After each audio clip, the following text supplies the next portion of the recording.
मी साखरे नाम विश्रुतं येषां चरण सान्निध्यात् जीवा मुक्ता भवन्ति।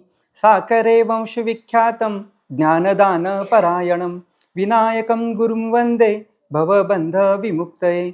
श्रीगुरुविनायकस्यानुरक्तिं यावज्जीवनं यथार्थमजीवन् वन्दे तळाशीकरमहाराजं ब्रह्मीभूतं श्रीगुरोः प्रियमेव। हृद्यं हृदयानुमोदं हृदयालुं हृदयं सत्सत्सत्यं सदभिवदनं सच्चरितं सत्कर्मं भावैकत्वेनान्तकरणस्य भावनिर्झरेण च वन्द्यं वन्दे श्रीसद्गुरुदेवमद्वैतानन्दार्णवम्। नभादुदारमर्णवादगाधं वज्रादृढं कुसुमात्सु कुमारं ब्रह्मभावेन श्रीगुरोश्चरित्रं चरति चरित्रेषु दात्तेष्वेवम्।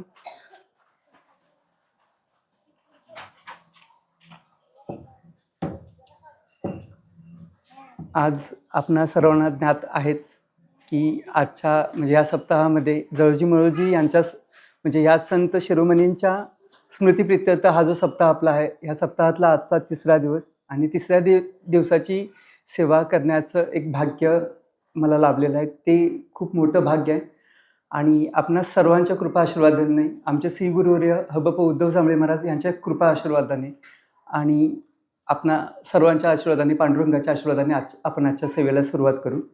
विशेषतः परमार्थामध्ये अशी प्रथा आहे किंवा प्रघातच आहे की पहिल्या दिवशी भगवंताचं म्हणजे सगुण किंवा निर्गुण रूपानं वर्णन केलं जावं किंवा श्रीगुरूंचं वर्णन केलं जावं, दुसऱ्या दिवशी नामस्मरण करावं, तिसऱ्या दिवशी भक्ती मांडली जावी, असं प्रघात आहे। आणि त्या प्रघाताला अनुसरूनच किंवा त्या परंपरेला अनुसरूनच आजच्या दिवसाची सेवा आपण भक्तिमय किंवा भक्तीच्या अनुषंगाने आपण घ्यायची किंवा त्या दृष्टीने आपण भक्तीच्या विषयी थोडासा आपण अभ्यास करू आणि त्याच योगानं भगवद्गीतेतला श्लोकाची निवड आपल्याला करावी लागेल।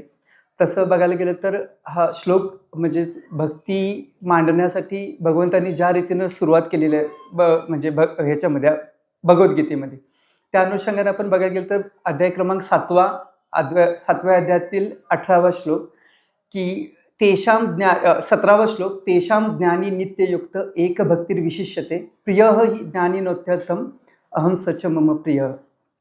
तर भगवंतांनी सुंदर रीतीने सांगितलेलं आहे की ज्ञान म्हणजे कुठला भक्त भगवंताला प्रिय ह्या दृष्टीनं भगवंतांनी सुंदर रीतीनं वर्णन केलेलं आहे आणि तेच आपण आता आज बघायचं आहे। तर भक्तीचं स्वरूप आता एक सुरुवातीला म्हणजे सेवा सुरू करण्यापूर्वी आपण थोडंसं एक बघू की भक्ती म्हणजे पूर्वार्धामध्ये आपण ह्या भगवद्गीतेतल्या श्लोकाचा अन्वय, त्या श्लोकासाठी इतर श्लोकांची कशी संगती लागते, त्याच्याही बरोबर इतर शास्त्रांची म्हणजेच नाद्य भक्तिसूत्र असतील त्यांचा संदर्भ कसा लागतो हे आपण बघू आणि उत्तरार्धामध्ये माऊलींनी ह्या श्लोकावर ज्या ओव्या केलेल्या त्या ओव्यांच्यावर थोडंसं आपण निरूपण बघू किंवा त्यांचं माऊलींचं मत काय आहे हे सुद्धा आपण निश्चित रीतीने बघू। कारण भगवंतांची भगवद्गीता अशीच आहे की भगवान श्रीकृष्णांनी रचलेली ही जी भगवद्गीता आहे याच्यामध्ये जर स्पष्टपणे बघायचं झालं तर भगवान शिवांचं सुद्धा तिथं काय चालत नाही, तिथं तुम्ही आम्ही खूपच कमी आहोत। तर त्या म्हणजेच एक गुरूंच्या कृपा आशीर्वादानं जे काय बोलण्याचं किंवा जे काय बोलण्याचं धाडस होतं आहे ते सगळं आपल्या सर्वांच्या चरणाशी अर्पण करतं। तर आपण ह्या श्लोकासाठी बघूया, अध्याय क्रमांक 7व्यातला हा श्लोक आहे की तेषां ज्ञानी नित्ययुक्त एक भक्तिर्विशिष्यते प्रियः हि ज्ञानिन अत्यर्थम अहम सच मम प्रिय। तर अध्याय क्रमांक 7व्यामध्ये हे भगवंतांनी जे सांगितलेलं आहे की ह्यापूर्वी म्हणजे अध्यारोध घेणे ही जी प्रकार आहे तो प्रकार आपण थोडासा बघू याच्यामध्ये, कारण भगवद्गीतेचा कुठलाही श्लोक आपण फोडून अभ्यास करू शकत नाही, तर त्या इतर श्लोकांचा संदर्भ घ्यावा लागतो। मग त्याच अनुषंगाने आपण पुढे बघू की 7व्या अध्यायाच्या सुरुवातीलाच भगवंतांनी म्हटलेलं आहे की मय्या सक्त मना पात योगम युंजन मदाश्रय असंशयम समग्रम माम यथा ज्ञास्यसि त्वां शृणु। की भगवंत काय म्हणतात की अर्जुना, तुझं मन माझ्यावर अत्यंत चांगल्या रीतीनं आसक्त झालेलं आहे आणि तू ज्या रीतीनं मला पूर्णपणे असंशयम योग्य रीतीनं जाणू शकशील ते तुला मी आता सांगतोय। आणि तीच अशी परंपरा पुढे पुढे हे करत भगवंतांनी मग हे मायेचं वर्णन केलेलं आहे आणि मायेच्या वर्णनानंतरच भगवंतांनी सुरुवात ह्या श्लोकाची सुरुवात इथे होते की नमाम दुष्कृतीनो मूढाः प्रपद्यन्ते नराधमाः मायया अपहृत ज्ञानाः आसुरम भावम आश्रिताः. की मायेचं वर्णन केल्यानंतर भगवंतांनी म्हटलं की बघा मायेचं वर्णन सुद्धा ते पण थोडंसं एका क्षणामध्ये आपण बघू की दैवी हेषा गुणमयी मम माया दुरत्यया मामे वय प्रपद्यन्ते माया तरंती ते. की माया कशी आहे की दैवी स्वरूपाची आहे, ती मम म्हणजे भगवंत म्हणतात ती माया माझीच आहे, पण जे माझी भक्ती करतात मला शरण येतात तेच फक्त मायेला योग्य रीतीने तरून जातात असं म्हणतात. आणि त्याच्या पुढच्या श्लोकामध्ये भगवंतांनी सांगितलेलं की नमाम दुष्कृतीनो मूढाः प्रपद्यन्ते नराधमाः मायया अपहृत ज्ञानाः आसुरम भावम आश्रिताः. की जे दुष्कृतीनं म्हणजे मनुष्याचे दोन प्रकार भगवंतांनी इथं स्पष्ट रीतीने केलेले आहेत की दुष्कृतीनं म्हणजे दुष्कर्म करतात ते, आणि सुकृतीनं म्हणजेच काय दुष्कर्म आणि सुकर्म असे दोन करणारी जी माणसं असे ढोबळमानानं दोन प्रकार केलेले आहेत. मग सुकृतीनं आणि दुष्कृतीनं हा स्पष्टपणे दोन प्रकार करून त्याच्यामध्ये जे विचारसागर या ग्रंथामध्ये पामर ही जी व्याख्या केलेली ही दुष्कृतीनं ह्या संदर्भाने येते. तर की ते कसे असतात दुष्कृतीनं कसे असतात की ते मला कुठल्याही प्रकारे भजत नाही आणि ते त्यांचं मायेनं म्हणजे त्यांचं चित्त म्हणा किंवा त्यांचं जे काय म्हणजे त्यांची बुद्धी असेल त्यांचं चित्त जे काय असेल ते मायेनं हरवून घेतलेलं असतं आणि त्यामुळे ते आसुरी भावातला शरण जातात आणि त्यानुसारच ते वागत राहतात.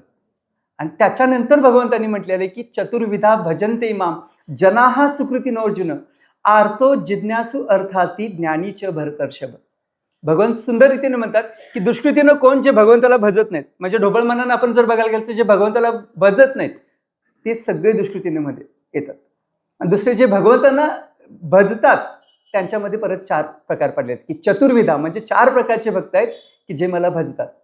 कुठले? आर्त, जिज्ञासू, अर्थार्थी आणि ज्ञानी. म्हणजे सुकृतीनं जे असतात त्यांच्यापैकी 4 आहेत.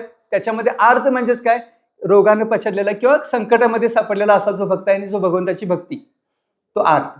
जिज्ञासू म्हणजेच काय जो भगवंताला जाणून घेण्यासाठी जो भजतो तो अर्थ. त्याच्या पुढचा आहे अर्थार्थी म्हणजेच कुठल्याही प्रकारचा भौतिक सुख लाभावं भौतिक इच्छा आपली कुठली तरी पूर्ण व्हावी यासाठी जो भक्ती करतो तो अर्थार्थी. आणि चौथा आहे तो ज्ञानी. ही पूर्व म्हणजे पूर्व पिटिका झाली ह्या श्लोकाची जो आपण आपल्या अध्ययनासाठी आज आपण जो घेतलेला श्लोक आहे तो. आणि त्याच्यानंतर भगवंत म्हणतात की तेषां ज्ञानी नित्ययुक्त एक भक्तिर्विशिष्यते प्रिय ही ज्ञानिनः अत्यर्थम अहम स छ मम प्रिय. की कारण काय की असे 4 प्रकारचे भक्त आहेत पण यांच्यामधला तेषाम ज्ञानी म्हणजे भक्ताची लक्षणं सुद्धा भगवंतांनी अतिशय सुंदर रीतीने सांगितलेली आहेत की काय तेषाम म्हणजे त्यांच्यामध्ये, ज्ञानी म्हणजे ज्ञान संपन्न असणारा, नित्ययुक्त म्हणजेच सतत भगवंताच्या स्मरणात असलेला किंवा भगवंताविषयी सतत ज्याचं चिंतन आहे असा युक्त भक्त नित्ययुक्त. एक भक्ती पुढचा शब्द आहे एक भक्तीर विशिष्यते म्हणजे भगवंताची एकनिष्ठ भक्ती करणारा. तेषाम ज्ञानी नित्ययुक्त एक भक्तीर विशिष्यते प्रिय तो अत्यंत प्रिय आहे. ज्ञानीनः अत्यर्थम अहम सच मम प्रिय. कारण भगवंत काय म्हणतात की त्या ज्ञानी भक्ताला सुद्धा मी अत्यंत प्रिय आहे आणि त्यामुळे तो सुद्धा मला अत्यंत प्रिय आहे असं भगवंतांनी सुंदर रीतीने म्हटलेलं आहे. तर ह्या श्लोकाचं आपण निरूपणासाठी आपण पूर्वपीठिका बघितल्यानंतर आपण श्लोकाच्या प्रत्येक शब्दानुसार आपण जाऊ की तेषाम म्हणजे त्यांच्यामध्ये ज्ञानी नित्ययुक्त. आता नित्ययुक्त म्हणजेच काय की भगवंतांनी सुंदर रीतीने त्या वर्णन केलं ते युक्त कर्मफलम तत्वा शांतीम आपनोती नैष्टिकीम अयुक्त कामकार्येन फले सक्तो निबद्धते. 5व्या अध्यायामध्ये हे वर्णन झालेलं आहे. युक्त कुणाला म्हणायचं? युक्त कर्मफलम त्यक्त्वा म्हणजे जो कर्मफलाचा त्याग करतो, कर्मफळ म्हणजे निष्काम कर्म सुद्धा इथं सांगितलेलं आहे.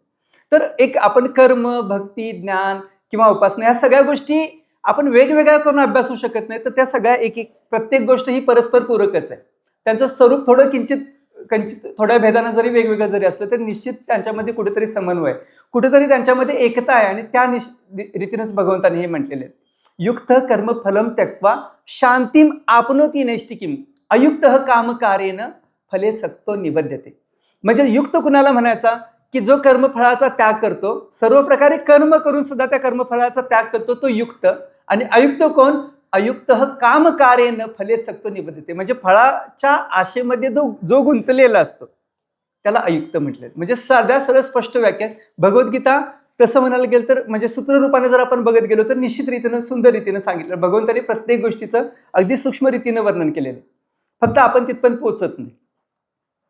तर युक्त आणि अयुक्त म्हणजे युक्त कुणाला म्हणायचं तर युक्त आपण बघितलेलं आहे की तेषाम ज्ञानी नित्ययुक्त. नित्ययुक्त, आता युक्तची ही व्याख्या भगवंतांनी सांगितलेली, पण युक्त म्हणजेच काय?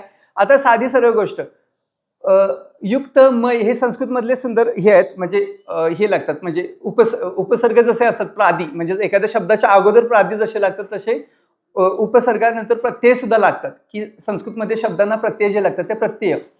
नित्ययुक्त म्हणजे जो नित्ययुक्त म्हणजे भगवंताच्या नामस्मरणामध्ये जो सतत युक्त असतो, म्हणजे भगवंताच्या नामस्मरणानंच जो भारलेला असतो त्याला युक्त असं म्हणायचं. नित्य एक भक्तीर, पुढचा शब्द आहे एक भक्तीर विशिष्यते. एक भक्तीर, भक्ती ही विशिष्यते, ही या शब्दाची फोड बघता येईल आपल्याला. एक भक्ती म्हणजेच काय? तर भगवंतांनी अध्याय क्रमांक 13 मध्ये 7व्या श्लोकापासून ते 12व्या श्लोकापर्यंत सुंदर रीतीनं हे वर्णन केलेलं आहे की ज्ञानाची लक्षणं काय आहेत, किंवा ज्ञान कुठल्या रीतीने, किंवा ज्ञानाची लक्षणं म्हणा, आणि त्याच्याही बरोबर ज्ञानाचं म्हणजे ज्ञानी माणूस कसा ओळखायचा ह्यावर सुद्धा तिथं सुंदर वर्णन केलेलं आहे. आणि त्या ज्ञानाच्या लक्षणांमध्ये किंवा साधनांमध्ये अशा रीतीनं सुंदर रीतीनं वर्णन केलेलं आहे की अमानित्व, अदंबित्व, अहिंसा, क्षांती, राजवम, आचार्योपासनम, शौचम, स्थैर्यम, आत्मविनिग्रह. आणि त्याच्यानंतर पुढे की मयी च अनन्य योगेन भक्ती ही अव्यभिचारिणी विविक्त देश सेवित्व मरतीर जन संसदी. की मयी म्हणजे हे सुंदर, म्हणजे ज्ञानाचं लक्षणही हेच आहे आणि ज्ञानाचं साधन सुद्धा हेच आहे. मयी म्हणजे माझ्यामध्ये. भगवंत काय म्हणतात की मयी च अनन्य योगेनं, अनन्य भावानं जी माझ्यामध्ये भक्ती असते ते सुद्धा एक ज्ञानाचं लक्षण आहे. आणि तिथं पुढे सुंदर रीतीने भगवंत सांगतात की एत ज्ञानम इति प्रोक्तम अज्ञानम यदथ अन्यथा, की यालाच ज्ञान म्हणायचं. म्हणजेच भगवंताच्या ठिकाणी अनन्य भक्ती असणं हे सुद्धा एक ज्ञानाचं लक्षण आहे, किंवा हेच ज्ञानी माणूस ओळखताना सुद्धा भगवंत म्हणजेच एक नाथ महाराजांचा सुद्धा हे आहे की ज्ञान नुसतं ज्ञान मार्गाला जाणारं, भक्ती विन जो म्हणजे ज्ञान असेल ते शुल्लकच आहे, म्हणजे अतिशय शुल्लक आहे. कारण भक्ती आणि ज्ञान याचा जर समन्वय नसेल तर ज्ञानी माणसाच्या हाती काहीच लागू शकत नाही, हे निश्चित आहे. म्हणजे आपण समाजामध्ये जर आजकाल बघितलं तर समाजामध्ये अत्यंत ज्ञानी माणसं खूप आहेत, अस्खलित ज्ञान असणारी खूप व्यक्ती आहेत, पण त्यांचं दुःख कधी निवारण होत नाही, किंवा ती जास्त सगळ्यात जास्त त्यांच्या चेहऱ्यावर सगळी चिंता वगैरे दिसते. त्याच्या मागं काय, कुठेतरी भक्तीमध्ये आपण कमी पडतो, हे निश्चित आहे. म्हणजेच काय की एक भक्तीर, भगवंताच्या ठिकाणी एकनिष्ठ भक्ती असणं म्हणजेच एक भक्तीर विशिष्यते. म्हणजे अशा एकनिष्ठ भक्तीनं आता सुंदर रीतीनं ह्याच श्लोकांच्या अनुषंगाने किंवा 9व्या अध्यायामध्ये सुद्धा वर्णन आलेलं आहे, परत 12व्या अध्यायामध्ये वर्णन आलेलं आहे, 13व्या अध्यायामध्ये वर्णन आलेलं आहे, आणि शेवटला 18व्या अध्यायामध्ये. त्या सगळ्यांचा थोडासा संदर्भ घेणार आहोतच, पण बघा की वर्णन भगवंतांनी सुद्धा सुंदर रीतीने केलेलं आहे की आपली तुमची आमची भक्ती कशी असते. एकनिष्ठ भक्ती आणि एकनिष्ठ भक्ती, अव्यभिचारिणी भक्ती आणि व्यभिचारिणी भक्ती, असं 13व्या अध्यायामध्ये सुद्धा वर्णन आलेलं आहे. तर व्यभिचारी भक्ती म्हणजेच काय, आज व्यभिचार याचा अर्थ, या म्हणजे शब्दाचा जर आपण अर्थ बघायला गेलो तर भक्तीच्या दृष्टीनं व्यभिचारिणी भक्ती किंवा अव्यभिचारिणी भक्ती याचा आपण अर्थ बघू की आज एका देवाची भक्ती, उद्या दुसऱ्या, परवा तिसऱ्या. म्हणजे सुंदर रीतीने 13व्या अध्यायामध्ये वर्णन आलेलं आहे की बघा, रविवाराला की एका देवाला ज्योतिबाच्या जाऊन पाया पडायचं, सोमवाराला की भगवान शिवाचाच मी भक्त आहे, मोठा भक्त आहे, त्यांच्या जाऊन पाया पडायचं. इकडे नवरात्री हे बसले की दुर्गा माता मी तुझाच भक्त आहे, मी तुलाच शरण आहे, अशी भक्ती करायची. परत त्याच्याही पलीकडं म्हणजेच जे आता गणेश चतुर्थी आली की गणेश चतुर्थीला भगवान गणेशाशिवाय दुसरं काय नाही असंच म्हणायचं. म्हणजे ही जी भक्ती आहे हा व्यभिचार म्हणता येत नाही, पण निश्चित रीतीनं की सतत ही भक्ती म्हणजे व्यभिचारिणी भक्ती. म्हणजेच बघा, म्हणजे तुकोबारायांनी सुद्धा मसोबाला सुद्धा वंदन केलेलं आहे, पण कसं त्या मसोबामध्ये सुद्धा माझा देव आहे, माझा विठ्ठल आहे, ह्या भावनेनं वंदन केलेलं आहे. म्हणजे कुठल्या देवतेची भक्ती करू नये असं नाही, निश्चित नाही, पण तुम्ही आम्ही जे करतो की गणेश चतुर्थी आली की आपल्या काहीतरी इच्छा आकांक्षा पूर्ण व्हाव्यात म्हणून भगवंत गणेशाची भक्ती करायची, सोमवारी भगवान शिवांची भक्ती करायची. ते पण कसं, ती भक्ती निस्सीम नाही, तर ती कशी कुठली तरी इच्छा मनामध्ये ठेवून किंवा कुठल्या तरी भोग आपल्याला प्राप्त व्हावा या दृष्टीने आपण जी भक्ती करतो ही व्यभिचारिणी भक्ती. आता म्हणजेच याच अध्यायामध्ये 20व्या श्लोकामध्ये सांगितलेलं आहे बघा की कामस्तैस्ते अपहृत ज्ञान. हा बघा की वेगवेगळ्या कामनांनी, इच्छांनी जे पछाडलेले असतात, अपहृत ज्ञान म्हणजे ज्यांचं ज्ञान त्या वेगवेगळ्या कामनांनी अपहरण करून घेतलेले आहे असे व्यक्ती. कामस्तैस्ते अपहृत ज्ञान, हे सुंदर वर्णन तिथे केलेलं आहे बघा. की त्या त्या तम तम नियमम आस्थाय प्रकृत्या नियता स्वया, म्हणजे त्या त्या नियमाने ते त्या त्या भगवंताची त्या त्या देवतेची पूजा करतात. आणि का? ते त्या त्या प्रकारचे भोग मिळावे. म्हणजे साधी सर्व गोष्ट. आज आपण बाळमामाच्या ठिकाणी रोज आपण आता बघतोय, आपण रोडवरनं रोज दिंड्या किंवा अमावस्याला वगैरे भरपूर ठिकाणी दिंड्या वगैरे जाताना दिसतात. पण निश्चित एखाद्या संताला भेटण्यासाठी जायच्या इच्छेने किती जातात तिथे. आता बाळूमामांची जी शिकवण आहे ती शिकवण आचरण करून किंवा मनामध्ये ती ठेवून त्या आचरणानं तिथं कोण जाणार, किती भक्त आहेत. तर बाळूमामांच्या ठिकाणी म्हणजे टीका म्हणून करत नाही, पण निश्चित आपण स्वतः सुद्धा आपण सगळ्यांनी आत्मचिंतन करायला हरकत नाही, की एक असंच आता अरुण महाराज समोरच आहेत, त्यांनी एकदा म्हटलेले आहेत की आपण बाळूमामांच्या ठिकाणी गर्दी वगैरे बघतोय, पण तिथं एखाद्या संतांना भेटण्याच्या इच्छेनं म्हणजे म्हणजे शिवावतारी म्हणतोय आपण बाळूमामांना, पण तिथं एका संतांची भेट आपल्याला होईल ह्या दृष्टीनं आपण कोण किती जातोय तिथे. हा आत्मचिंतनाचा विषय. आपण त्या चिंतन केलं पाहिजे की का. कारण भक्ती नुसतं आपण म्हणतोय की, पण आपल्याला म्हणजे एक मन आहे बघा की छत्रपती शिवाजी महाराज जन्मावे पण शेजारच्या घरात. तसंच हितं पण आहे की भक्त जन्मावं ते आपल्या घरात नको. कारण आमचे श्री गुरुवर्य सतत म्हणतात की ग्रंथांची आणि संतांची महाराष्ट्रामध्ये म्हणजे दुर्दैव आहे की ग्रंथांची आणि संतांची सतत सगळ्यांना अडचण असते. तर साधी सरळ गोष्ट बघा, म्हणजे आपण ज्ञानेश्वरी आपण सतत कुठेतरी एकदा समजा सप्ताहामध्ये काढली, तेवढ्यापुरती म्हणजे पारायणासाठी वाचली, त्याच्यानंतर परत ती बांधून ठेवायची भगव्या कापडामध्ये किंवा त्याच्यामध्ये बांधून ठेवतो. मग ती वर्षभर त्याला हातच लावायचं नाही. का? आपलं आचरण ते ग्रंथ समोर असलं की आपल्याला सरळ व्हावं लागतं. तसंच संत समोर असले की आपल्याला सरळ वागावं लागतं, नाहीतर कुठं ना कुठं आपण तिथं सापडतोच. निश्चित म्हणजे आपलं जे आचरण असतं ते आचरण कुठंतरी कमी पडतं आपण, त्याच्यामुळे आपल्याला त्या अडचण होत असते. तर विषयांतर नको, आपण त्याच्या मूळ मुद्द्यावर येऊया की भक्ती आपण वेगवेगळ्या रीतीनं म्हणजे रोज एकेका देवतेची आपण जी भक्ती करतो ती न करता एकमेव अद्वितीय असा जो भगवंत आहे अशा भगवंताची जर उपासना केली तर निश्चित म्हणजे आता आपल्याला म्हणते की हरिहरा नाही भेद नका करू वाद, असं तुकोबारायांचं सुद्धा वचन आहे की तसं बघायला गेलं तर प्रत्येक देवता ही भगवत स्वरूपच आहे, पण निश्चित रीतीनं आपण इच्छा कामनानी प्रत्येक देवतेला वेगवेगळ्या नियमाने पुजतो, ती व्यभिचारी भक्ती. कारण ज्या दिवशी आपण इच्छा ठेवून एखादी भक्ती करतोय ती जर इच्छा पूर्ण झाली नसेल तर त्याच देवतेला शिव्यांची लाखोली व्हायला मागे पुढे बघणारी म्हणजे न बघणारी माणसं सुद्धा आपल्या ह्याच्यामध्ये आहेत.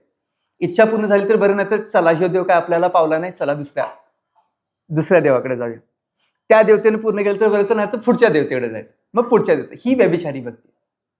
करायचं तर कुठल्याही एका देवतेची भक्ती करायला हरकत नाही, पण ती निश्चित रूपानं स्थिर बुद्धीनं आणि शांत चित्तानं केली गेली पाहिजे. त्या देवतेशी एकरूप होऊन केली गेली पाहिजे.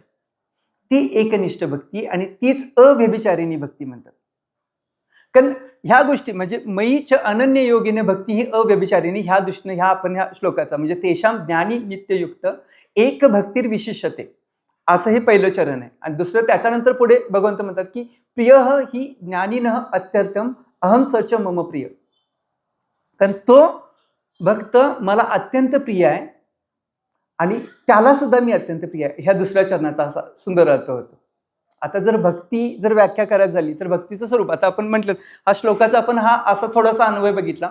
याच्यानंतर म्हणजेच भगवंतांनी तर भक्ती सुंदर रीतीने मांडलेली आहे, पण भक्ती ऐकताना भक्ती समजून घेताना एका भक्ताच्याच स्वरूपाने समजून घेतलेली खूप चांगली होईल. आणि याच्यासाठी जर आपल्याला संदर्भ जर बघायचा झाला तर 2 महत्वाची सूत्र आहेत की नारदीय भक्तिसूत्र आणि शांडिल्य भक्तिसूत्र. तर नारदीय भक्तिसूत्र म्हणजेच भगवंताचे निस्सीम भक्त म्हणजेच महर्षी नारद, देवर्षी नारद जे आहेत त्यांनी जी सूत्र अगदी अत्यंत एकदम कमी छोट्या छोट्या शब्दांमध्ये सूत्रबद्ध रीतीनं भक्ती काय आणि भक्तीची निस्सीम आणि अतिशय जबरदस्त व्याख्या त्यांनी म्हणजे महर्षी नारदांनी केलेली आहे. आणि त्याच संदर्भानं आपण थोडंसं भक्ती काय आहे याचं थोडंसं बघूया. मग थोडंसं आपण संदर्भ घेऊ. तर भक्ती काय हे समजल्याशिवाय म्हणजे आजचा 3रा दिवस आहे तर 3ऱ्या दिवसाला भक्ती काय समजली पाहिजे. तर नारदीय भक्तिसूत्रामध्ये पहिल्याच सूत्रामध्ये देवर्षी नारद म्हणतात की आता तो भक्ती व्याख्या सॅम, की मी आता भक्तीची व्याख्या करत आहे. सा त्वस्मिन परम प्रेम रूपा, म्हणजेच काय, सा तू अस्मिन परम प्रेम रूपा, म्हणजे त्या भगवंताच्या ठिकाणी अत्यंतिक प्रेम असणं ही भक्ती. सा त्वस्मिन परम प्रेम रूपा, अमृत स्वरूपाचं. तर भक्तीचं स्वरूप वर्णन करताना देवर्षी नारद म्हणतात की अमृत स्वरूप आहे, ती एकदा प्राप्त झाली की ती अमृत स्वरूपच आहे. सा त्वस्मिन परमप्रेम रूपा अमृत स्वरूपाच यल लब्ध्वा पुमान सिद्धो भवती अमृतो भवती तृप्तो भवती. सुंदर व्याख्या, म्हणजे सूत्रबद्ध रीतीने की ती जर भक्ती प्राप्त झाली तर काय होतं, यल लब्ध्वा म्हणजे लाभल्यानंतर काय होतं, पुमान सिद्धो भवती म्हणजे ज्या मनुष्याला ती भक्ती प्राप्त होते तो सिद्ध होतो. अमृतो भवती म्हणजेच अमृत स्वरूपाला प्राप्त होतो. तृप्तो भवती तृप्त होऊन जातो. त्याच्या पुढे म्हटलं सिद्धो भवती अमृतो भवती तृप्तो भवती यत प्राप्य न किंचित वांछती न शोचिती न द्वेष्टी न रमते नोत्साही भवती. सुंदर रीतीने म्हणतात की जर ती भक्ती प्राप्त झाली तर त्याचा परिणाम पुढे काय, यत प्राप्य न किंचित वांछती न शोचती म्हणजे तो कुठल्याही प्रकारची इच्छा करत नाही. नो शोचती म्हणजे कुठल्याही प्रकारचा शोक करत नाही. न कांक्षती कुठली इच्छा अपेक्षा मनामध्ये ठेवत नाही. यत प्राप्य न किंचित वांछती नो शोचती न द्वेष्टी तो कुणाचाही द्वेष करत नाही. नोत्साही भवती म्हणजेच जे आपलं उत्साह स्वरूप म्हणजे असं जे असतं ना, म्हणजेच विनाकारणच उगाच वेगवेगळ्या गोष्टींमध्ये जो माणूस चंचलपणा होतो ते चंचलपणा सुद्धा टाकून जातो. आणि त्याच्या पुढचं सूत्र आहे 6वं सूत्र आहे. त्या 6व्या सूत्रामध्ये सांगितलं की यच ज्ञात्वा मत्तो भवती स्तब्धो भवती आत्मा रामो भवती. ती जर भक्ती एखाद्यानं जाणली तर काय होतं, मत्तो भवती तो माणूस भक्तीमध्ये मत्त होऊन जातो. मत्त म्हणजे एकदम स्तब्ध होऊन जातो आणि स्तब्धच्या परीक्त आत्माराम म्हणजे आत्मस्वरूपाला प्राप्त की आत्मारामच म्हणजे आत्माराम ह्या शब्दाची व्याख्या जर बघाल की जो स्वतःमध्येच परिपूर्ण आहे, स्वतःमध्ये जो सुख संपन्न आहे अशाला आत्माराम असं म्हणतात. म्हणजे तो तसा होतो. काय होतो, ती भक्ती जाणून घेतली. आता हे झाले भक्ती प्राप्त झाल्यानंतर काय किंवा भक्ती कशी आहे त्या रीतीने आपल्याला सुंदर रीतीने सांगितलेलं आहे. आता पुढं ती भक्तीचं स्वरूपच पुढे वर्णन करताना देवर्षी नारद म्हणतात की सा न कामाय माना निरोध रूपत्वात. म्हणजे भक्ती ही कुठल्याही प्रकारची कामना अपेक्षामध्ये ठेवून केली जात नाही. निरोध रूपत्वात त्याच्या विरोधात की कुठल्या सगळ्या आशा अपेक्षा वगैरे ह्यांच्या कामना सगळ्या ह्यांचा निरोध म्हणजेच काय पूर्णपणे ह्या बाजूला ठेवून केली जाऊ शकते. निरोध रूपत्वात बघा की भक्ती करताना म्हणजे आपल्या सगळ्यांची भक्ती आपण जर बघाल तर आपण भगवंताकडे जातोच यासाठी की आपल्याला हे पाहिजे ते पाहिजे असं पाहिजे तसं पाहिजे, ठीक आहे, म्हणजे अशा रीतीनेच असते. पण खरी भक्ती कशी आहे, तर ती भक्ती अशी आहे की निरोध रूपत म्हणजेच काय सगळ्या इच्छा अपेक्षा कामना ज्या आहेत ह्यांचा पूर्णपणे रोध केला. रोधणे म्हणजे रोखणे आणि त्यांचा विशिष्ट रीतीने रोधून ठेवणे, त्यांना बाजूला ठेवणं यालाच म्हणायचं निरोध रूपत्वात. तस्मिन अनन्यता तद विरोधीषु उदासीनताच्या म्हणजे त्या भगवंताच्या ठिकाणी अनन्यता असणे आणि भगवंताच्या स्वरूपापर्यंत पोहोचण्यासाठी जे काय विरोध रूपात आहे विरोध आहे त्या सगळ्यांचा त्याग करणे, त्याच्याविषयी उदासीन असणं ही म्हणजे सुद्धा भक्ती आहे. आता अनन्यतेची सुद्धा व्याख्या तिथं सुंदर रीतीने केलेली आहे. बघा की भगवंताच्या ठिकाणी एकनिष्ठ असणे हीच अनन्यता आहे आणि त्याच्या व्यतिरिक्त जे काय ते सगळं बाजूला ठेवणं म्हणजेच अनन्यता नसणे, उदासीनता असणे. आता पुढे म्हणजे देवर्षी नारद सुंदर रीतीने म्हणतात की भवतु निश्चय दारढ्यात उद्धवम शास्त्र रक्षणम. आता बघा की देवर्षी नारदांनी इथं सुंदर रीतीने सांगितलेलं की भवतु निश्चय दारढ्यात उद्धवम शास्त्र रक्षणम. तर भक्ती आपल्याला दृढ होईपर्यंत, भक्ती आपल्याला स्थिर रूपानं आणि निश्चित रूपानं प्राप्त होईपर्यंत आपण काय केलं पाहिजे की शास्त्र रक्षणम म्हणजेच आपल्याला वेदांमध्ये किंवा शास्त्राने ज्या कुठल्या आपल्याला आज्ञा म्हणजेच पुरुष प्रवृत्ती अर्थ किंवा निवृत्ती अर्थ अशी जी हे सांगितल्यात की निष्काम कर्म जे असणं वगैरे हे जे आहे ते शास्त्राने ज्या रीतीने सांगितलं त्या रीतीनेच आपण काम केलं पाहिजे, आपलं कर्म केलं पाहिजे. म्हणजेच भक्ती ही आपण म्हणजेच एक उदासीन रूपाने वगैरे आपण करतो पण त्याच्याही पलीकडे उदासीन होणं म्हणजे सगळं काम टाकून देणं आहे काय, तर निश्चित नाही. सगळं आपलं काम टाकायचं किंवा सगळं आपण बाजूला ठेवायचं ही भक्ती आहे काय, तर निश्चित नाही आहे. तर जोपर्यंत दृढ भक्ती प्राप्त होत नाही तोपर्यंत आपण आपले रोजचे दैनंदिन जी कामं आहेत ती कामं अतिशय अंग मोडून चोख बजावली पाहिजेत, हे तिथं सुंदर रीतीने सांगितलेलं.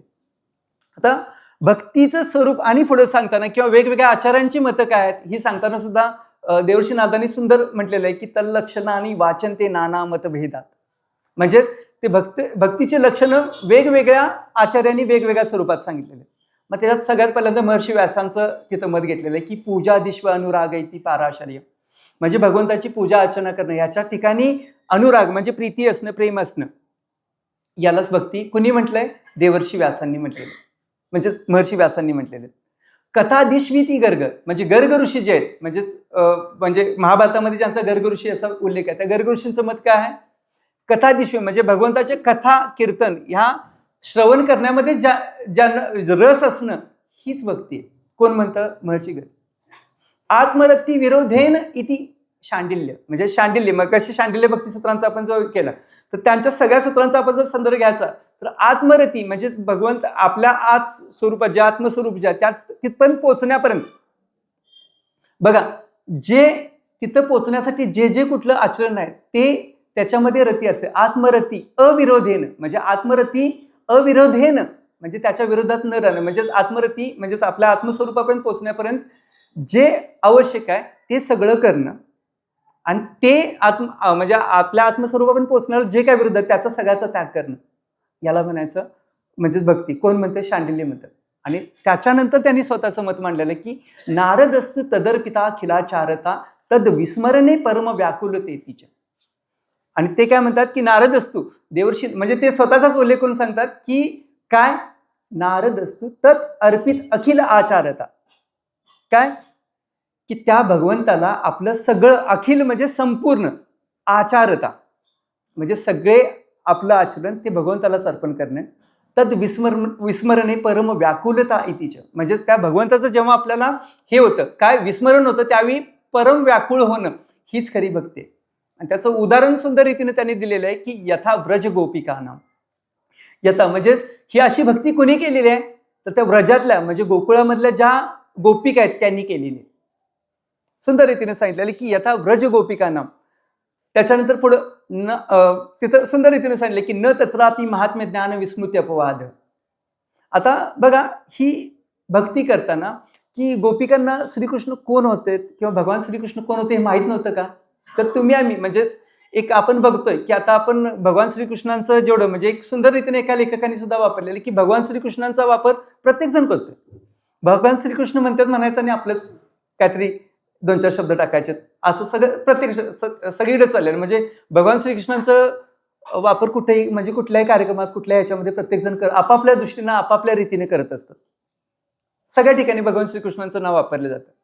मग ते संदर्भ जर आपण बघायला गेलं तर गोपिकांना भगवान श्रीकृष्ण काय माहित होत म्हणजे काय होते हे माहित नव्हतं का? तर निश्चित माहित होतं. कारण तिथं म्हणून त्यांनी सांगितलेलं आहे की न तत्रापि महात्म्य ज्ञान विस्मृती अपवाद. त्या गोपिकांना भगवान श्रीकृष्ण काय होते हे माहित नव्हतं असं नाही. त्याच्या पुढे म्हटलं तद विहीनम जाराणामीव. आणि जर आपण असं म्हटलं की जर त्या गोपिकांना भगवान श्रीकृष्ण कोण होते हे जर माहित नसते आणि त्यांनी जर मग त्या रीतीने जर भगवान श्रीकृष्णाला अर्पण झाले वगैरे असं जर हे झालं असतं तर ते सामान्य स्त्रीचं जार प्रेम म्हणजेच एक जे हे असतं जार प्रेम जे आहे ते जार प्रेमासारखं होऊन जाईल. जार प्रेम म्हणजेच एखादी स्त्री जी आपल्या नवऱ्या व्यतिरिक्त इतर पुरुषांवर जे प्रेम करते त्याला जार प्रेम अशी व्याख्या आहे तिथं. तर ते तसं ठरेल असं म्हणतात. तर हे निश्चित असं नाहीये. तर कसं आहे तर त्यांना भगवान श्रीकृष्ण काय होते हे निश्चित माहित होतं आणि ते माहीत असून सुद्धा पण ते देवाची महत्ता बाजूला ठेवून पूर्ण तन मन धनानं त्या भगवंताला अर्पण होतं. आणि ही खरी भक्ती आहे असं देवर्षी नारद म्हणतात. आता भगवद्गीतेमध्ये ह्याचा जर संदर्भ बघायला गेलं तर भगवान श्रीकृष्णांनी सुद्धा 9व्या अध्यायामध्ये सांगितलेलं की यत करोशी यदशनाशी यज्जु होशी ददासी यत तपस्यसी कोणते यत तत् कुरुष्व मदर्पणम. अरे अर्जुना, तू यत करोशी म्हणजे जे काय करतोस, यदशनाशी जे काय खातोस, यज्जु होशी म्हणजे ज्या प्रकारचे जे तू यज्ञ करतोस, ददासी यत म्हणजे जे काय तू दान पुण्य करतोस, तत् कुरुष्व मदर्पणम ते सगळं तू मला अर्पण कर. बघा, आता इथं जर आपण जरा सूक्ष्म रीतीने बघितलं तर भक्ताचं बोलणं आणि भगवंताचं बोलणं दोन्ही एकच आहे. हे भगवंतानी त्या भगवंताचं भक्त या दोघांमधलं हे एकत्व म्हणता येईल आपल्याला. कारण निश्चित आपण बघायला गेलं तर काय की भगवंतानी सुद्धा 9व्या अध्यायामध्ये तेच सांगितलेलं आहे आणि देवर्षी नारदांचं सुद्धा मत आहे की तद अर्पित अखिल आचारता ही भक्ती आहे. म्हणजे आपले पूर्ण आचार जर आपण भगवंताला योग्य रीतीने प्राप्त म्हणजे जर अर्पण केले तरच ती खरी भक्ती ठरेल. कारण सुंदर तुकोबारांचं सुद्धा वचन आहे बघा की विषय तो त्यांचा झाला नारायण न आवडे जन धन माता पिता. त्या रीतीने आपण बघू शकतो. कारण साधी सरळ गोष्ट आहे, भक्तीच्या व्याख्या प्रत्येक जण करतात. आता त्याच्या पुढचंही म्हणतात की देवर्षी नारदांनी सुंदर रीतीने तिथं पुढे पुढे असं म्हणजे भक्तीचं सुंदर रीतीने वर्णन केलेलं आहे. ते कसं प्राप्त करून घ्यायची भक्ती, काय कशी प्राप्त केली जाते. मग काही जण म्हणतात की तेशा ज्ञानमीव साधन मित्येकी अन्योन्याश्रयत्व मित्यन्य, म्हणजेच काय की भक्ती प्राप्त करण्याचं साधन कुठलं तर ते ज्ञान आहे, असं काहींचं मत आहे, असं देवर्षी नारद सांगतात. पुढे काय म्हणतात की भक्ती आणि ज्ञान हे एकमेकांच्या अन्योन्य आश्रयावर, मग एकमेकावर अवलंबून आहेत, असं काहींचं मत आहे. आणि देवर्षी नारद पुढे म्हणतात की स्वयंफल रूप तेती ब्रह्मकुमार, म्हणजेच ते स्वतःचा म्हणजे ब्रह्मकुमार आपण कोण जर बघितलं, सनत कुमार आणि देवर्षी नारद यांना देवर्षी नारद सुद्धा हे मानसपुत्र आहेत ब्रह्मदेवाचे. तर ह्यांचं मत काय म्हणलेत की भक्ती ही स्वयंसिद्ध आहे, स्वयंपूर्ण आहे. आणि त्याला उदाहरण काय दिलेलं की राजगृह भोजनादिषु तथैव दृष्टत्व. सुंदर दाखला तिथं दिलेला आहे की समजा एखादा राजवाडा समोर आहे, राजवाड्यामध्ये सगळ्या प्रकारची सुख आहेत, सगळी प्रकारची ही सुंदर सुख आहेत, पण ती सुंदर सगळी सुख आहेत, पण ती नुसतं बघत बसलं तर त्याचा भोग मिळाल्यासारखं होणार आहे का? समोरचा राजवाडा आहे, पण त्या राजवाड्यात नुसतं आपण बघत बसलोय म्हणून आपण राजवाड्यात राहिल्याचं आपल्याला सौख्य मिळणार आहे का? भोजन सुंदर अतिशय पंचपक्वानांचं ताट समोर आणून ठेवलेलं आहे, पण ते नुसतं बघत बसायचं, खायचं नाही, त्या भोजनाची तृप्ती कधी आपल्याला मिळणार? अगदी असेच भक्ती. भक्ती जर प्राप्त करायची असेल तर ती योग्य रीतीने म्हणजे आपण स्वतः जगली पाहिजे, स्वतः आत्मसात केली पाहिजे. कारण जसं राजवाडा बघितला, भोजन सुंदर बघितलं, नुसतं ते बघत बसलो तर ते आपल्याला प्राप्त झाल्याचं, म्हणजे भोजन बघत बसलो तर आपल्याला ते तृप्तीचा ढेकर कधीच येणार नाही. आणि अगदी तसंच भक्तीचं स्वरूप जर आपण वर्णन करत बसलो, भक्ती जर आपण फक्त नुसतीच बघत बसलो, दुसरा कोण करतो हेच नुसतं बघत बसलो, तर आपल्याला ही तृप्ती कधी भेटणार नाही. म्हणून राजगृह भोजनादिषु तथैव दृष्टत्वात्. कारण का भक्ती म्हणून तिथं पुढे म्हणतात की तदैव साध्यताम, तदैव साध्यताम, म्हणजे ती भक्ती साध्य करून घेतली पाहिजे, ती साध्य करून घेतली पाहिजे. मग त्यासाठी वेगवेगळी साधनं सांगितलेली आहेत की लोकांच्या मध्ये सुद्धा भगवद्गुरु श्रवण कीर्तन, म्हणजे लोकांच्या मध्ये भक्ती प्राप्त करण्याची साधनं सुंदर रीतीने तिथे सांगितलं की म्हणजे काम क्रोध वगैरे यांचा त्याग करायचा, त्याच्या पलीकडं ह्यांच्या म्हणजे चांगल्या लोकांच्या संगतीत राहायचं, आणि त्याच्याही पलीकडं मुख्य साधन असं सांगितलेलं की मुख्यतस्तु महत्कृपयैव भगवत कृपा लेशाद्वा. मुख्य साधन कुठले? वेगवेगळी साधनांचं निरूपण केल्यानंतर मुख्य साधन कुठलं असेल भक्ती प्राप्त करून घ्यायचं असेल तर गुरु. एक तर गुरु म्हणजेच काय, ज्यांनी भक्ती प्राप्त केलेली आहे अशा महात्म्यांच्या संगतीत राहणं हे पहिलं मुख्य साधन. आणि दुसरं मुख्य साधन कुठलं? भगवत कृपा लेशाद्वा, त्या भगवंताचीच कृपा झाली पाहिजे. कारण तिथं पुढे म्हटलं की महत् संगस्तु दुर्लभो अगम्य अमोघश्च. कारण अशा महान लोकांचा संग भेटणं खूप दुर्लभ आहे, आणि तो मिळाला तर तो अमोघ आहे, म्हणजे रामबाणासारखा तो अमोघ आहे. एकदा जर प्राप्त झाला तर तो निश्चित आपल्याला फळ देणारच. म्हणजेच पण तो सुद्धा भगवंताच्या कृपेनेच प्राप्त होतो, असं तिथं सुंदर वर्णन आलेलं आहे. आता हे नारदीय भक्ती सूत्रांमध्ये आपण असं जर म्हणजे ह्या रीतीने आपण बघितलेलं आहे. आता त्याच्यामध्येच पुढं की भक्तीचं स्वरूप हे करताना 9व्या अध्यायामध्ये जे वर्णन आलेलं की यांती देवव्रता देवान पितृन्यांती पितृव्रता भूतानी यांती भूतेजा यांती मध्याचे नोपी माम. भक्ती वेगवेगळ्या, आता आपण मगाशी बघितली एकनिष्ठ भक्ती असली पाहिजे, तर त्या म्हणजे वेगवेगळ्या देवतांची जर भक्ती आपण बघितली तर ती भक्ती कशा रीतीने होते की देवव्रता म्हणजे ते देवतांची पूजा करतात, ते देवतांना जाऊन मिळतात, पितरांची पूजा करणारे पितरांना जाऊन मिळतात, भूताखेतांची जी पूजा करतात ते त्यांना जाऊन मिळतात. आणि यांती मध्याजिनोपिमाम, जे माझी भक्ती करतात, भगवंत काय म्हणतात, जे माझी भक्ती करतात ते मलाच मिळतात. म्हणजे हे सुंदर रीतीने तिथं 9व्या अध्यायामध्ये सुद्धा सांगितलेलं. तर अशा रीतीने म्हणजे भक्तीची निश्चित अशी वेगवेगळी रूप, म्हणजेच आपल्याला 7व्या अध्यायात, 9व्या अध्यायात, 12व्या अध्यायात तर पूर्ण भक्ती योगच आहे. तर ही जी लक्षणं जी आहेत, लक्षणं जी सांगितल्या त्या परत म्हणजे त्या सगळ्या लक्षणांमध्ये जर आपण सारांश रूपाने बघायला गेलो किंवा नारदीय भक्तिसूत्रांमध्ये सुद्धा आपण जर बघायला गेलो तर हे सगळं म्हणजे एकत्वाने हे आपल्याला ह्या गोष्टी हे होतात. तर एक भगवद्गीतेचं एक सौंदर्य असं आहे की आपण जर समजा भगवद्गीतेकडे कर्माच्या दृष्टीने जर बघाल तर आपल्याला सगळीकडे कर्मयोग शास्त्रच वाटत जातं. ते भगवद्गीतेला भक्तीच्या दृष्टीने जर आपण बघायला गेलो तर प्रत्येक श्लोकाच्या शब्दात आपल्याला भक्ती जाणवत राहते. भगवद्गीतेकडे ज्ञानाच्या दृष्टीने जर आपण बघायला गेलो तर भगवद्गीतेमध्ये ते प्रत्येक शब्दामध्ये ते ज्ञानच आहे असं वाटत जायला लागतं. आता याचं कारण असं आपल्याला म्हणता येईल, कारण ज्ञान भक्ती कर्म ह्या सगळ्या गोष्टी भलेही वेगवेगळ्या वाट्या वाटत असल्या तरी त्या एकत्वाला जाऊन मिळतात. का त्या भगवंताला प्राप्त करण्याचीच ही साधना आहे. कारण सुंदर रीतीने तिथं वर्णन आहे की आपलं आपण मगाशी बघितलं की यत्करोशी यदशनाशी, त्याच्याही पलीकडं देवर्षी नारदांनी सुद्धा सांगितलेलं की भक्तिशास्त्रानी मननी यानी तद उद्बोधक कर्म करणी यानी. म्हणजेच काय, जर भक्ती प्राप्त करून करून घ्यायची असेल तर एक सगळ्यात महत्वाची गोष्ट की भक्तिशास्त्राचं सतत मनन करावं लागेल. आणि तत् उद्बोधक म्हणजे भक्ती आपल्याला अत्यंत चांगल्या रीतीने प्राप्त होईल ह्या दृष्टीनं जी कुठली कर्म असतील ती सगळी कर्म केली पाहिजेत. म्हणजेच निश्चित आपण भक्ती म्हणजेच आपण एखाद्या ठिकाणी शांत बसून नुसतंच आपण काहीतरी रामकृष्ण हरी म्हणत बसणं हे सुद्धा चांगलं आहे, पण त्याच्याही पलीकडे आपली रोजच्या दैनंदिन जीवनातली जी कर्म आहेत ती योग्य रीतीने चोख बजावली पाहिजेत. आणि ती करता करताच आपण पुढे म्हणजे भगवंताचं चिंतन असणं ही खरी भक्ती. आणि कर्म कुठलंही टाकलेलं नाही. भगवद्गीता जर आपण बघायला गेलं तर भगवद्गीता अशासाठीच सांगितली गेलेली आहे की भगवंताचा एक भक्त होता, तो फक्त मोहानं ग्रासून मी युद्ध करणार नाही हे म्हणत बसला होता अर्जुन. त्याला युद्धाला उभं करण्यासाठी म्हणजे त्याचं जे नियत कर्म आहे ते नियत कर्म त्यानं करावं ह्यासाठी सांगितले गेलेले आहे. हे सत्य आपण विसरून चालणार नाही. कारण एक साधा सरळ प्रघात आहे की बघा आजकाल तरुण मुलं जरी आपल्या समजा अध्यात्माकडे वळाली तर आपण काय म्हणतो की एवढ्या तरुण वयात कशाला बाबा तू जायला लागलास. कारण एक आपणच आपल्या ह्याच्यातून एक समज करून ठेवलेली आहे की भक्ती कधी करायची, अध्यात्माकडे कधी वळायचं, तर जेव्हा आपले सगळं शरीर गलित गात्र होऊन जातं, काही करण्याची म्हणजे कर्मशक्ती आपली जेव्हा पूर्ण हिरावून घेतली जाते प्रकृतीकडून, त्यावेळी आपण म्हणजे भगवंताकडे वळायचं. मग तेव्हा ना कानानं सरळ ऐकायला येतं, ना डोळ्यांनी सरळ बघायला येतं, ना तोंडानं सरळ बोलता येतं. त्यावेळी आपल्याकडे कधी भक्ती होणार.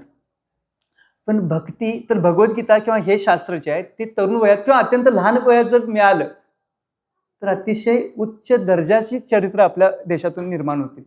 आपलं दुर्दैव असंच आहे की आपण सर्वजण पाश्चात्य लोकांच्या संस्कृतीकडे वळत चाललोय, तर त्यांचं अंधानुकरण करत चाललोय. निश्चित ती टेक्नॉलॉजी वगैरे शिकावी. स्वामी विवेकानंदांनी सुंदर रीतीने एकदा म्हटलेलं आहे की इथून पुढच्या जगाची जर दिशा जर बघायची झाली तर पाश्चात्यांची भौतिकता आणि पौर्वात्य म्हणजे आपण भारतीयांची आध्यात्मिकता ह्या दोन्हींनी हातात हात घालून पुढे जायचं, तरच हा जग चांगलं तारू शकेल किंवा ही पृथ्वी सुंदर होऊ शकेल. म्हणजेच स्वामी विवेकानंदांचं जर आपण उदाहरण घ्यायला गेलं तर ते सुद्धा निस्सीम भक्त होते. त्यांचे गुरु रामकृष्ण परमहंस हे सुद्धा कालीमत्तेचे निस्सीम उपासक होते. ते सुद्धा म्हणजे त्यांनी आपल्या शिष्याला म्हणजे स्वामी विवेकानंदांना त्यांनी अशा रीतीने तयार केलं होतं की त्यांचा जो संदेश आहे तो संदेश सगळ्यांच्यापर्यंत पोहोचवण्यासाठी त्यांनी म्हणजे स्वामी विवेकानंदांना तयार केलं होतं.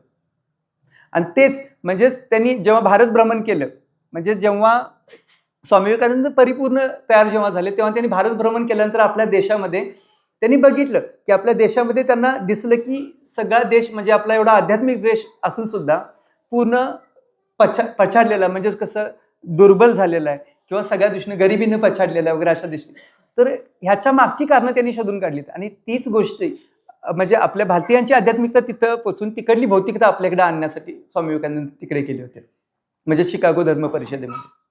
तर निश्चित रीतीने त्यांच्या सुद्धा वर्णनामध्ये सुंदर आपण बघू शकतो की भक्ती काय ह्याच्या सुद्धा सुंदर म्हणजे भक्तियोग वगैरे असं याच्या स्वतंत्र म्हणजे स्वामी विवेकानंदांच्या विचारांचा संग्रह भक्तियोग वगैरे असं एका ग्रंथामध्ये केलेला आहे. म्हणजे त्यांच्या शिष्यांनी तो करून ठेवलेला आहे. ते निश्चित वाचनीय पुस्तक ग्रंथ आहेत. तर आता भक्तीमध्ये आपण ह्या गोष्टी आपण बघत गेलो. आता बोलावं थोडंसं आहे, पण त्याच्याही पुढे आपण जर बघायला गेलं तर सुंदर रीतीने म्हणजे नारदीय भक्ती सूत्रांमध्ये म्हणा किंवा या श्लोकांमध्ये जर म्हणायला गेलं तर आता आपण जर बघायला गेलं तर ही भक्ती प्राप्त झाल्यानंतर किंवा पुढे काय होतं ह्या दृष्टीने सुद्धा आपल्याला बघायचं किंवा भक्त ओळखायचा कसा. तर तुकोबा यांचं सुद्धा सुंदर वचन आहे की भक्त ऐसे जाना जे देही उदास गेले आशापाशी निवारून. कारण एक लक्षात घ्या, जो देहामध्ये म्हणजे देह आणि देहाच्या संदर्भाने जे कुठल्या पसारा येतो म्हणजेच काय जे भोगणे वगैरे जे ज्या कुठल्या गोष्टी असतात यांच्यात सगळ्यांची जो हे असतो म्हणजे उदासीन असतो तोच खरा भक्त. कारण सगळ्यात पहिली पायरी तीच आहे. आपण कुठलेही शास्त्र घ्या, कुठलाही मार्ग घ्या, भक्ती मार्ग घ्या, ज्ञान मार्ग घ्या, कुठलाही योग मार्ग घ्या. आता योग मार्गाचं थोडंसं आपण भक्तीच्या दृष्टीने जर आपण बघायला गेलो तर भगवंतांनी सुद्धा 6व्या अध्यायात वर्णन केलेलं आहे. योगिनामपि सर्वेषां मद गते नांतरात्मना. काय की योग्यांच्या मध्ये सुद्धा सर्वश्रेष्ठ कोण की जो योग मार्गाच्या सिद्धीला जाऊन पोहोचतो आणि तो माझी भक्ती करतो तोच सर्वश्रेष्ठ योगी. आणि तसंच त्यावर म्हणजे योगशास्त्रावर सुद्धा महर्षी पतंजलींनी सुद्धा सुंदर योगाची वर्णन केलेले आहेत. पतंजलींची योगसूत्र त्यांना म्हणतात. त्याच्यामधला पहिला जो पाद म्हणजे त्याच्यामध्ये 4 पाद आहेत, म्हणजे 4 खंड आहेत आणि त्याच्यामधल्या पहिल्या पादामधलं पहिलं सूत्र आहे की अथ योगानुशासनम, दुसरं आहे योगश्चित्तवृत्ती निरोध. आता थोडंसं आपण योगशास्त्रानुसार सुद्धा काय बघायला लागलोय बघा, की तिथं त्यांनी काय सांगितलं बघा, योग काय आहे की चित्तवृत्ती निरोध, म्हणजे आपल्या ज्या चित्तवृत्ती आहेत यांचा निरोध करणं म्हणजे यांना थांबवणं, हा खरा योग आहे. म्हणजेच योगाची साधना जरी करायची झाली तरी सगळ्यात पहिली पायरी कुठली आहे की आपल्या आशा, इच्छा, अपेक्षा किंवा आपण वेगवेगळ्या भौतिक सुखांच्या मागे जे धावतोय ते रोखून धरणं, हाच योग आहे. म्हणजे दुसरं सूत्र आहे त्याच्यामध्ये योगाची प्रथमच व्याख्या त्यांनी केलेली.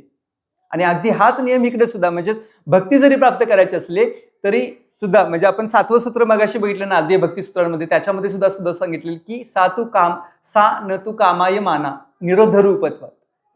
बघा, कुठल्याही मार्गाने जरी जायचं आलं तर आपल्याला आपल्या कर्मामधून आपल्या आसक्ती, कर्म हे निश्चित केलं पाहिजे पण ते निष्कामतेनं आणि योग्य रीतीने केलं पाहिजे. कारण सकामता आपल्याला कुठल्याही पैलतीराला नेऊ सांगत नाही. कारण बघा की त्रैविद्या माम सोमपाहा पूतपापा यज्ञैरिष्ट्वा स्वर्गतीम प्राप्यते, यज्ञैरिष्ट्वा स्वर्गतीम प्राप्यन्ते. म्हणजेच काय, वेगवेगळ्या म्हणजे 3 वेदांमध्ये जे त्रैविद्या माम सोमपाहा पूतपापा यज्ञैरिष्ट्वा स्वर्गतीम प्रार्थयन्ते तेतम भुक्त्वा स्वर्ग लोकम विशालम क्षिणे पुण्य मर्त्य लोकम विशंती. काय की वेदांमधल्या वेगवेगळ्या कर्माच्या अनुषंगानं किंवा याच्या दृष्टीनं वेगवेगळ्या साधना करतात लोक आणि त्याच्यानुसार स्वर्ग प्राप्तीसाठी मार्ग शोधतात. पण तिथं पुण्य मिळून तिथं स्वर्गात जायचं, स्वर्गातले भोग भोगायचे आणि परत यायचं. का? जर म्हणजे पुण्याची पावटी सरे सवे इंद्रपणाची उटी उतरे परत येऊ लागती माघारे मृत्यू लोका. कारण जेव्हा पुण्य सप्त परत आपल्याला इथं जन्म मरणाचा फेरा चुकत नाही. म्हणजे आणि सुंदर म्हणजे ह्याच गोष्टी म्हणजे ह्या चोरांच्या वाटा सुद्धा माऊलींनी वर्णन केलेले आहेत की स्वर्ग नरक वगैरे ह्या ज्या गोष्टी आहेत, सकाम कर्म वगैरे हे सुद्धा म्हणजे ठीक आहे, म्हणजे वाईट कर्म करण्यापेक्षा सकाम कर्म केलेलं निश्चित चांगलं, याच्या व्यतिरिक्त त्याचं महत्व नाही. पण भक्तीमध्ये जर आपल्याला श्रेष्ठ तर उच्चतम भावनेला जर जायचं असेल तर सगळ्यात पहिल्यांदा आपण सकाम कर्म बाजूला ठेवून निष्कामतेनेच कर्म केलं पाहिजे. आणि निष्कामता कधी येईल, जेव्हा आपल्या आशा अपेक्षा ह्या पूर्णपणे ह्याच्यात असतील, म्हणजेच कंट्रोलमध्ये असतील किंवा पूर्णपणे त्यांना बरोबर अशी पाबंदी लावली जाईल, म्हणून इथं सांगितलेलं. तर भक्तीची पहिली पायरी म्हणजेच आपला आत्मसंयमन करणं किंवा आत्मनिग्रह करणं ही भक्तीची पहिली पायरी. कारण त्याच्यातूनच आपल्याला जेव्हा आपल्याला म्हणजे विवेक जागृत होईल, विवेक जागृत झाल्यानंतर आपल्याला खरं काय खोटं काय ह्या गोष्टी कळत लागतील आणि मगच तेव्हा आपल्याला वैराग्याची प्राप्ती होईल. आणि वैराग्य हेच भक्ती ते नमन वैराग्य तो त्याग. कारण वैराग्य कधी प्राप्त होतं, खरं काय खोटं काय, योग्य काय अयोग्य काय, म्हणजेच ही जेव्हा आपल्याला जाण होते त्याच वेळी वैराग्य प्राप्त होईल आणि त्या वैराग्यातूनच भक्तीची वाटा पुढे पुढे फुलत जातात. पण ह्यासाठी सांगितलेलं. म्हणून तर म्हणजे भगवंत म्हणतात की तेषां ज्ञानी नित्ययुक्त एक भक्तिर्विशिष्यते प्रिय ही ज्ञानीनो अत्यर्थम अहम सच मम प्रिय. भगवंत पुढे म्हणतात की उदाराः सर्व एवेते ज्ञानी तू आत्मा एव मेवतम आस्थितः स हि युक्तात्मा मामे वानुत्तमाम गतिम. कारण हे 4 प्रकारचे मगाशी आपण जे वर्णन बघितलं, हे 4 प्रकारचे भक्त अतिशय सुंदर आहेत, अतिशय उदार आहेत, पण त्याच्यातला ज्ञानी हा माझा आत्माच आहे. का? आस्थित, तो माझ्या ठिकाणी स्थित आहे, स हि युक्तात्मा माम एव अनुत्तमाम गती, म्हणजे तो अनन्य गतीला प्राप्त होतो माझ्यापासून. आणि मग 19व्या श्लोकामध्ये भगवंतांनी सांगितलेलं आहे की बहुनाम जन्म नामंते ज्ञान वान्माम प्रपद्यते वासुदेव सर्वमिती स महात्मा सुदुर्लभ. अशी ही भक्तीची वाट कशी आहे, तुकोबारायांनी सुद्धा सुंदररीतीने सांगितले की भक्ती ही सुळावरची पोळे, म्हणजे अगदी अनेक जन्मांमध्ये तो भक्तीचं अनुचरण करत राहतो, भक्तीचं हे आचरण करत राहतो.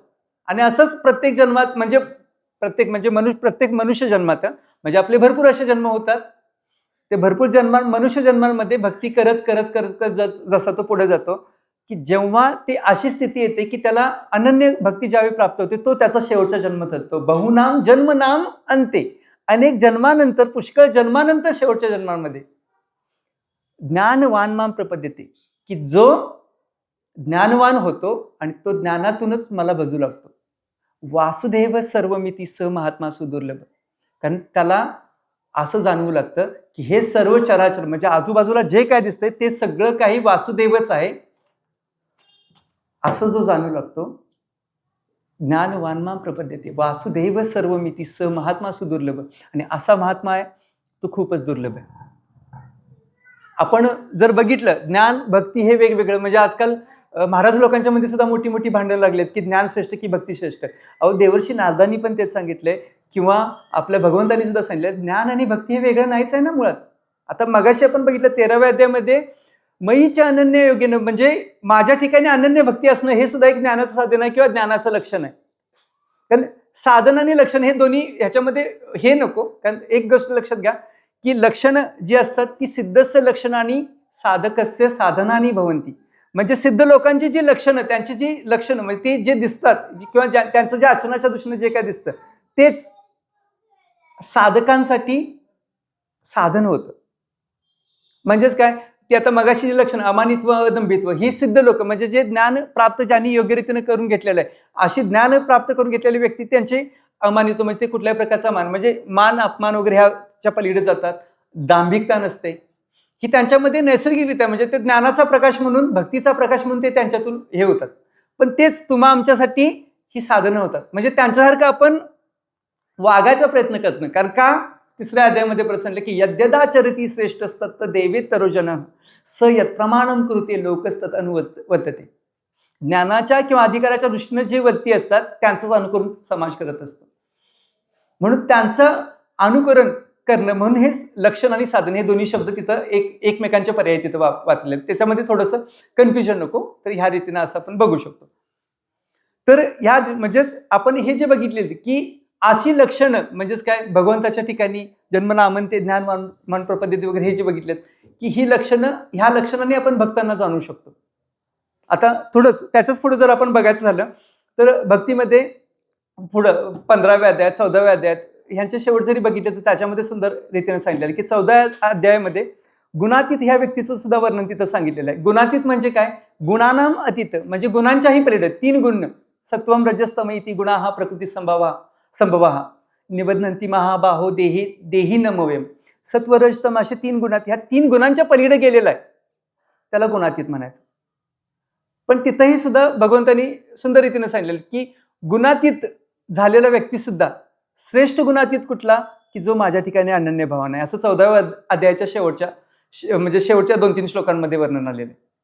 ते जर 15व्या अध्यायामध्ये जर आपण जरी बघितलं तर तिथे सुद्धा भक्तीचं हे आहे म्हणजे पुरुषोत्तम योग आहे. त्या पुरुषोत्तम योगामध्ये सुद्धा शेवटच्या 2-3 श्लोकामध्ये हे सांगितलेलं आहे की उत्तम पुरुषस्तवन्य म्हणजे उत्तम पुरुष कसा आहे किंवा उत्तम पुरुष कुणाला म्हणायचं हे सुंदर रीतीने वर्णन केल्यानंतर की जो मनुष्य मला उत्तम पुरुष म्हणून ह्या रीतीने जाणतो तो सुद्धा अनन्य गतीने मला माझी भक्ती करू लागतो.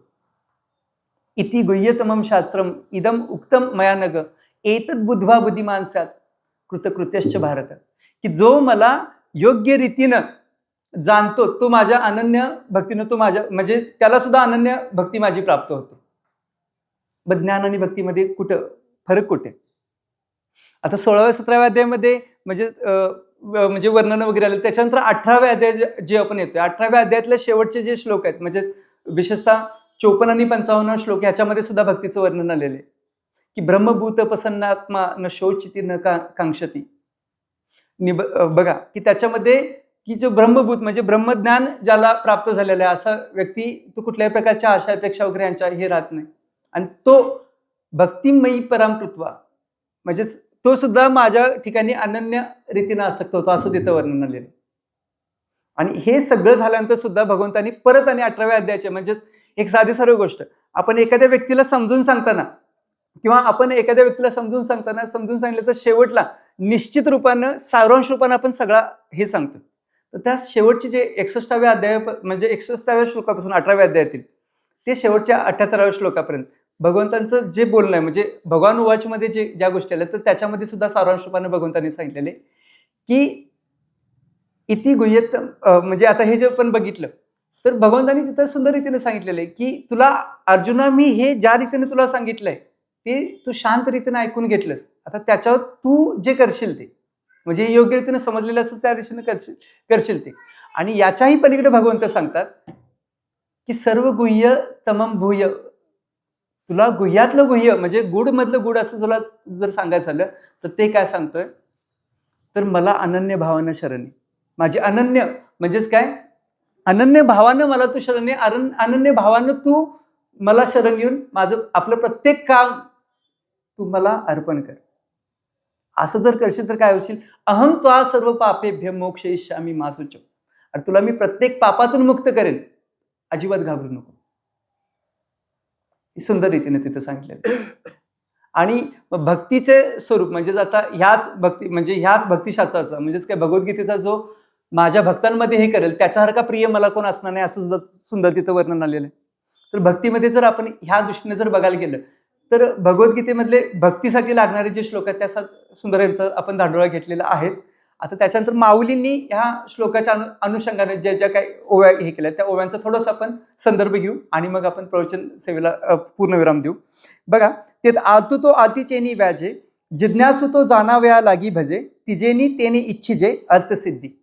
म्हणजेच आपण या श्लोकाच्या अगोदरचा जो श्लोक घेतलेला की तेशाम म्हणजे चतुर्विधा भजनते माम, अर्थ काय करतो की रोगांपचरलेला आहे किंवा आपले ते संकटातून मुक्त व्हावे यासाठी करतो. जो मुमुक्ष आहे किंवा जो जिज्ञासू आहे तो जाणून घेण्यासाठी मला बसतो. आणि परत जो अर्थाची म्हणजे जो अर्थात आहे म्हणजे ज्याला एखादी इच्छा प्राप्त करून घ्यायची तो त्याच इच्छेने मला बसतो.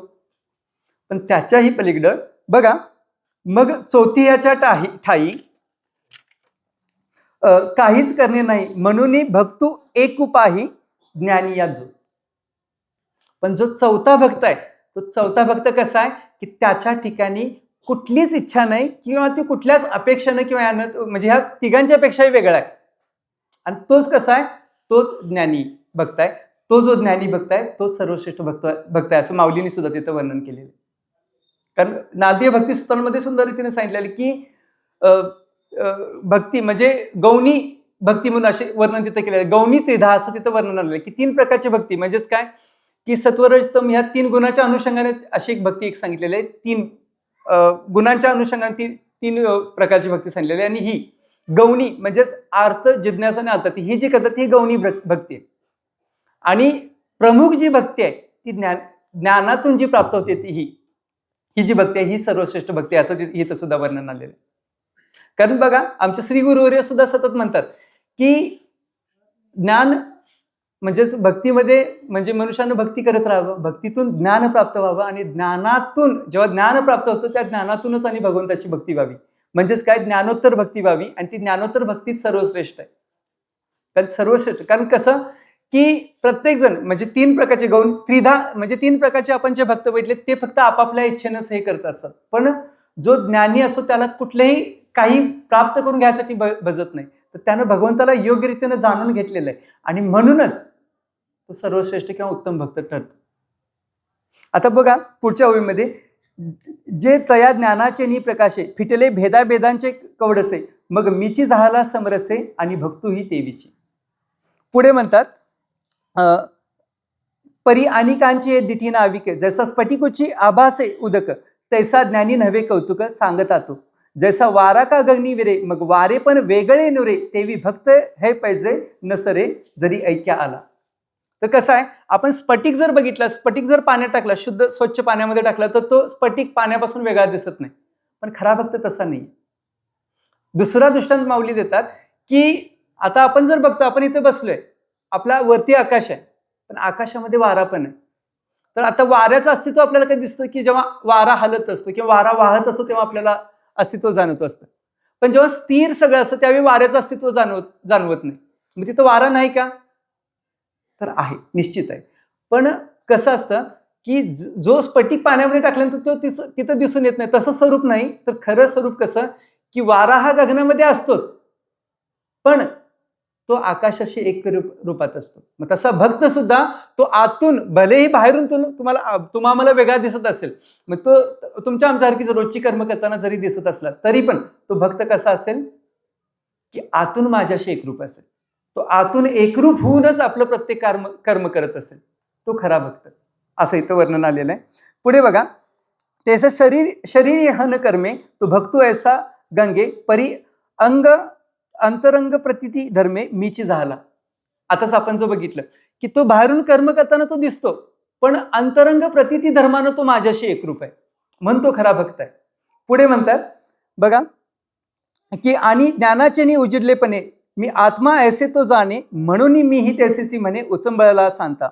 हा गा जीव पहिलीकडे लिये खुने जो पावनी वावरू जाणे तो देहाची वेगळेपणे काय वेगळा होय.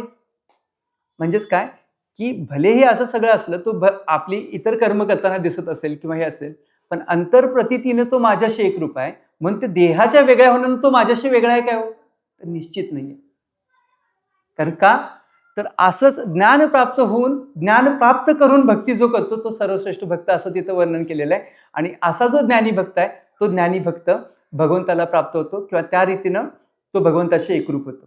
आणि अगदी अशीच भक्ती आपणा सर्वांना, आपणा सर्व भाविकांना प्राप्त व्हावी हीच भगवंताच्या चरणी प्रार्थना करून झालेली सेवा आमचे श्री गुरुवर्य हबप उद्धव जांभळे महाराज यांच्या चरणाशी अर्पण करून, आपणा सर्व भाविकांच्या चरणाशी अर्पण करून सेवेला पूर्ण